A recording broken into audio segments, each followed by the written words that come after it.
this one. I'm going to give it over to Naisu and Brigitte. Thank you once again, LaFell, for joining us through the draft here, and welcome back, ladies and gentlemen. If you're just joining us, we're about to jump into game number 3 in our third match of today here at day number 2 for MSC.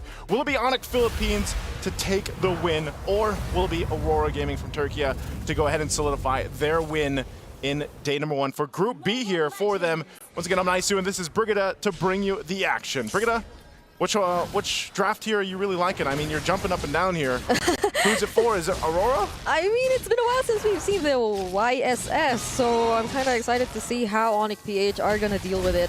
Also, of course, the Ruby, which makes a sudden appearance as well, but Brusco, this reminds me of the game number 1 start, but at least now they're not really punished. But this is what you like to see about ONIC Philippines, the way they're keeping the aggression going, but you can say the same for Aurora Gaming. I feel like that's what you do, especially if you're Kalea. You know, you're easily able to go ahead and heal back up if you do take a couple shots. Oh. So, whoa, unlike this, Apex 47, yeah, he's gonna have to go ahead and get back here. But still, for the most part, even looking at the compositions here, yeah, I think this is gonna be the interesting one. Is you take a glimpse at the gold lane. Is how will this play for Siggy Boom? Because we've seen his mechanics and his positioning is usually really good. Now it changes when you throw a hero like the Ruby in his hands. It's going to be a little bit different. You can see he's going with a whole lot of this, though. He is going to be running that, you know, the Festival of Blood. He's got the Brave Smite, so he can go ahead and heal up a lot, like LaFell mentioned earlier on, especially when Kirk is utilizing that glue. Yeah, also with the thrill. So this is the kind of Ruby which has a bit, or maybe not even a bit, of damage to it whenever it goes for those I'm offended plays or those brief stuns you latch onto the opponents to make things a bit more difficult. Oh, okay. Cool steal from TNZ, denying King Kong of that, but they will be getting their level 4s nonetheless. So this is going to be interesting. The way they're able to manage and deal with the first objective of the game. There's a lot of action going in all parts of the map. But who's going to get to set things first? All right, they get in position. Brusco, again, not level 4, neither is Apex 47, so both junglers will just get the busted ace. TNZ going to go for a... I thought he was going to go for a cheeky steal there, too. So, buff secured for King Kong. There's the fight. Flicker from Kirk, followed by Brusco. They're really going after TNZ, but Super Friends, he gets caught, however. King Kong secures the turtle and just decides to walk away. So far, ONIC, they've been very decisive in wanting to take down TNZ, but it seems like they lacked the damage, or they weren't able to accomplish it just yet. Wow, okay, so a couple things happened there. They were able to get the turtle as King Kong did the work. Yeah. They traded, of course, for a kill, so Aurora gets that kill. It was Siggy Boom to catch him out for Super Friend. So, Brusco... could still walk away. Okay. Brusco is going to be fine, but also, meanwhile, all that, as Kelro is going to be the next focus here, okay, nice Mountain Shocker. I think Kelro is going to be fine. He did go ahead and rush into the Sea Halberd, so he grabbed that. He's going to clear out this wave here, and he also got a whole bunch of gold in his pockets. Rosa! Goodbye, Super Prince! It's been a minute since we've seen the Farsa. He literally just landed and used the Feathered Airstrike. Doesn't want to have or allow Rosa to have the best possible game for the Selena once more, but I'm really liking how Keller is managing the gold lane. I mean, it has been a surprise to see the Ruby go up against this hero, but even when they already decided to rotate, even when TNZ decided to rotate, he knew that it was just important to keep the waves out of the turret. There's the AOG already committed by Apex 47. But they're being very particular about it. They don't want to engage in a fight that Aurora decides to set up for themselves. Yeah, Aurora's got a couple options to go ahead and start fights up if they want to, and information advantage as well, especially with the Mountain Shocker once it's used. So they can play to that advantage if they want to. The turtle's about 10 seconds away here as ONIC Philippines tries to get in positioning. We'll see if they go for it. Apex 47 won't land that Unbreakable. Not going to get the taunt off from Brusco. He decides to flicker. He actually tries to go for TNZ, but on the other hand, Lunar as well surprises everyone. The Primal Wrath won't last long. Gets bursted down by Kellera and the rest of the members of ONIC. So it's a 1-for-1 trade so far. It's the EXP and the Roamer that gets traded. It's going to be a tough one if they want to contest this. Super Prince doesn't have a Feathered Airstrike just yet, and he's quite low. Yeah. They might force it, but right now, Aurora will go ahead and secure themselves the turtle. So a good decision from them and good timing too. So now they go and get back into position. Kelra might have to be careful here. What we're seeing a lot is this Ruby being kind of a nuisance to deal with, especially with the Lancelot, for example. King Kong, Apex is here though. Okay, they have to protect their gold lane, but the Abyssal Arrow and the AOG nearly lands, but it misses by just a bit. They'll have to let go of their tier 1 turret down bottom. And we're starting to see the idea that Aurora Gaming actually has. It's pressure, constant pressure on the gold lane. It forces reactions out of ONIC Philippines. They'll try to get a kill, however, onto Lunar, and they have enough damage to do that. Good decision. I didn't think they'd go for it, but anyway, Apex 47 is going to get dragged back. Yeah, there's the grab. Just one more hit. Will they be able to do it? Kirk delivers the final blow, and now ONIC PH, they're somehow ahead. They secure the lead against Aurora Gaming, although it's somehow just 1,000 gold for now. A whole lot of just trading going on, at least, you know, even in terms of around the map, those objectives. But Kelra's been having a pretty good time on this Beatrix, you know, sitting on 2 kills now. He's got a very minor lead against Sigiboom. And they can go ahead and play around the fact that Brusco has been doing the same thing. You know, every single time the Tsunami Slam is available, especially when the Flicker is there, he's going and being decisive enough to make those plays happen. And Kelra, all he has to do is, you know, set up. And, yeah, you can see the burst potential from this composition is something that Aurora Gaming is going to have to watch out for. This kind of reminds you of the Beatrix and the Navaria, except that it's not the Star Shutter, it's the Feathered Airstrike that can be used to actually complement or vice versa, whichever they want to use first. So Aurora Gaming, if that was something ONIC wasn't able to get their hands on previously, now they have so much range, they have so much access, King Kong being one of them too. They can literally play with the angles when whenever there's a team fight. And there you go, immediately taking down Rosa. There's the counter. I'm offended, nearly catching 2, but still, they survive and walk away from all the threats. Kirk too, doing a lot just to zone out the other members of Aurora Gaming. The Feathered Airstrike, cooldown's over. So now they somehow gain control in the Turtle Pit, but Lunar pops the Primal's Wrath. Now he's going to be in trouble. Kirk's going to go ahead and bring him on back. King Kong just around the corner though. Is he going to commit to this? Goes in with Thorn Rose. They have enough damage to pop off Kelra too. Boom, another shot, a double for Kelra. Imagine that. He just had to wait for a bit to join back the fight again. That's King Kong looking for the targets, and he still doesn't want to stop. Phantom Execution doesn't land on Rosa, but there's the Feathered Airstrike. Still, though, he somehow makes it out alive. A clean flicker or a clean dodge coming in from Rosa to get out of that. But ONIC Philippines clearly in the lead right now. If it was just 1K earlier, now it's already 5K. It's crazy how fast that ballooned up, you know, just in a matter of a minute or so.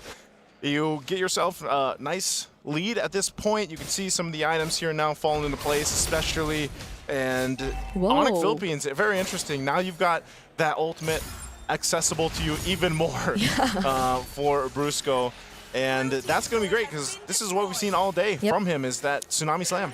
And Kelra, look at the first item.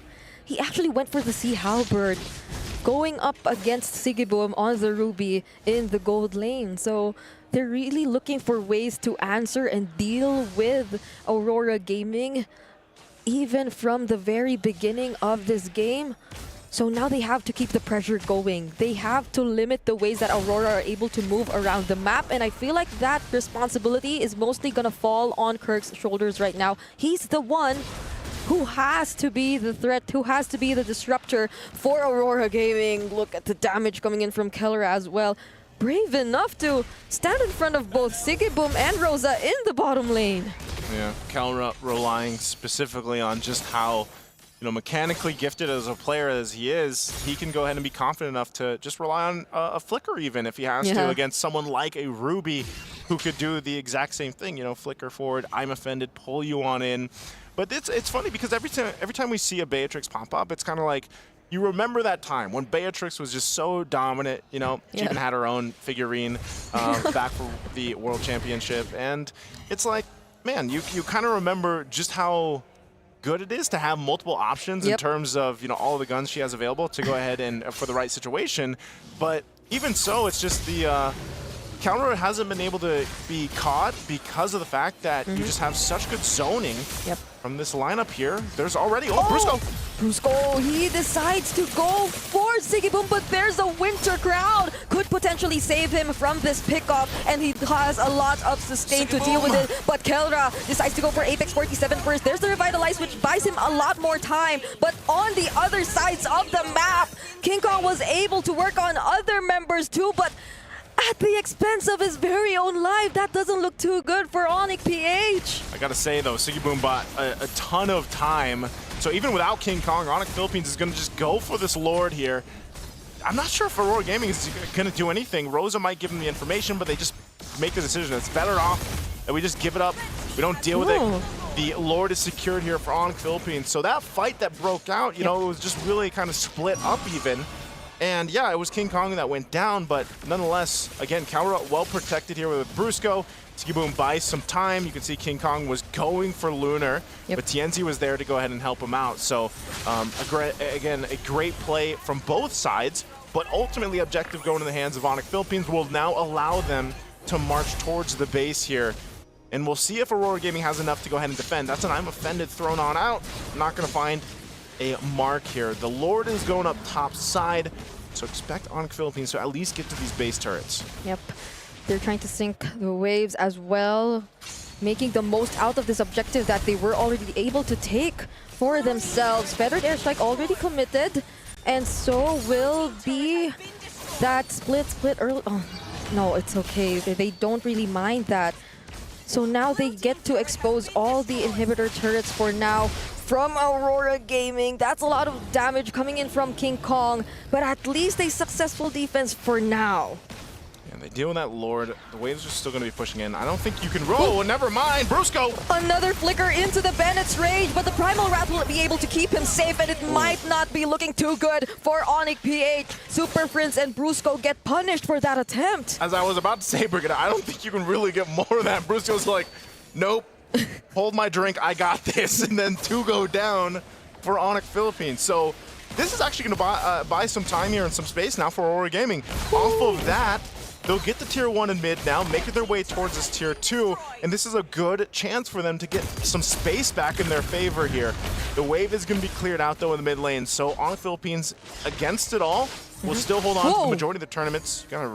Gotta keep track of that King Kong damage. Ooh, is King Kong gonna go for it? That's 5 members of Aurora Gaming though. I thought they were gonna delay them a little bit further, but yeah, nonetheless, they don't lose too much, so they only lose that mid turret tier 1. I think Brusco just has to pick his targets really well. He went for Lunar earlier, and although yes, Lunar does just have the flicker, or maybe doesn't have the flicker earlier, this is an Edith who could Primal Wrath his way to at least stay a little longer in the fights and throw out a bit more damage as well. So it's still going to be a threat if you're not able to burst him down right before he's able to do or use the Primal Wrath. But then even then, during that moment, I feel like he was the most accessible target for Brusco. But if so, maybe be a little more careful with the timings if you're not so sure of whoever you want to target after all. So now everyone, or both teams, they seem to be looking for an angle to do something right before this objective. Brusco has the flicker, so that's one thing Aurora Gaming has to be mindful of. So this is where we see ONIC Philippines get in position. Lord is up to go ahead and try to start this up. Maybe not fully commit to it just yet to see if Aurora Gaming will actually force a fight. You see, they do back off. So now Aurora is going to juggle this in between. Sigiboom has the flicker available. They might force it anyway. Already forced to use the Feathered Airstrike. There's a conceal as well from ONIC Philippines. Brusco seems to be waiting for the target, but King Kong! He gets caught by Aurora Gaming. The layers, the chain crowd control. Kelra's the only one who will try to make things happen, and he actually does! It's a double kill for him, and he actually gets the Lord away from Aurora! Oh my goodness, they might have just saved that from being way more devastating. Kelra somehow makes it through, but Rosa will pick up another kill. A big team fight for Aurora. It's a 3-4-3 trade so far. but I feel like we have to see that once again, even not now, maybe later, but the way Kellera was just able to play around and deny that Lord. So it was looking bad for ONIC when they got the jump onto King Kong. But even when Kellera was low, he flickered in right there. He just decided to risk it all. Got the kill onto Tianzi and the kill on the Lord. Unbelievable decision making from Kellera. Great arrow to start that fight, but also even greater decision from Kellera. A huge risk, but like you mentioned, Brigida, it gets you the objective, and ultimately that's what they wanted here. And so Tianzi picking up a little defensiveness, gets the win of nature. They got to deal with this Lord. ONIC Philippines in full force will go ahead and get ready to march towards this base. They're going to hold it as long as they can. Oh, they try to take down Kirk, but he is too tanky for this. Already forced out the feathered airstrike though, but it'll be enough to take down that inhibitor turret up top. So they can or potentially will work on the remaining base turrets one by one. ONIC PH have to be careful with this. You see the late game already starting to come in, despite what happened for Aurora Gaming and their lineup. Okay, they should hold on to this mid turret. I don't think they push any further. There is considerable damage, though, on the bottom base turret, but Aurora Gaming holds on to 2, so they're going to find themselves again in a position to go ahead and face off against ONIC Philippines, even for the next objective here. So despite it all, I feel like they're really confident in the fact that, hey, we can actually go toe-to-toe, we can win some of these fights, even if it means just playing around these arrows from Rosa. Rosa's been so good. Now 3 games in a row on the Selena. It's like he has a target lock on Super Friends. He's making things so hard for Super Friends, honestly. But that's the thing, like Aurora Gaming, they've been making a lot of decisions which really extend the game and allow us to reach this point. Like, for how many times have we been seeing games which exceed the 15-minute mark? I think this has been, if not the longest series, actually one of the longest series we've been seeing so far here in the group stage of MSC. So it's been a very close fight between Aurora Gaming and ONIC Philippines, but both have to be careful in setting up for this next and possibly last objective, depending on how things will go, because it's going to be very crucial. We're approaching the 18-minute mark. And I know the thing about this whole... Oh, whoa. Hey, okay, Apex. Okay. I guess he went for it. He's like, hey, that's Kellera. That could have been a combo, because like there was an Abyssal Arrow, there was an AOG, but yeah, there was a flicker from Kellera. They already lost major resources though, but they're still able to set up for this upcoming Lord fight. Okay, now Kellera's got to be even more careful with this. And that's why Rosa, keep an eye on Rosa. Rosa's going to stay in that position. Again, that off angle. Super Friend will chase him down. Whoa. So Super Friend is like, hey, no more of that. Get out of this this back line, because Kellera's got to deal with that. And not having the flicker, they might be just the plan. Like, let's just delay this as much as possible. As the Lord has evolved now, too. Post the 18-minute mark, you can see the positioning here from ONIC. But Rosa's on point. Has all the information that he needs to go ahead and keep ONIC Philippines in check. So it's quite astonishing how Aurora Gaming has found themselves in this position where they were down quite a bit of thousands of gold minutes ago, 5+ minutes ago or so. And yes, they have one base turret down, but they're actually the ones with considerable control right now around this Lord.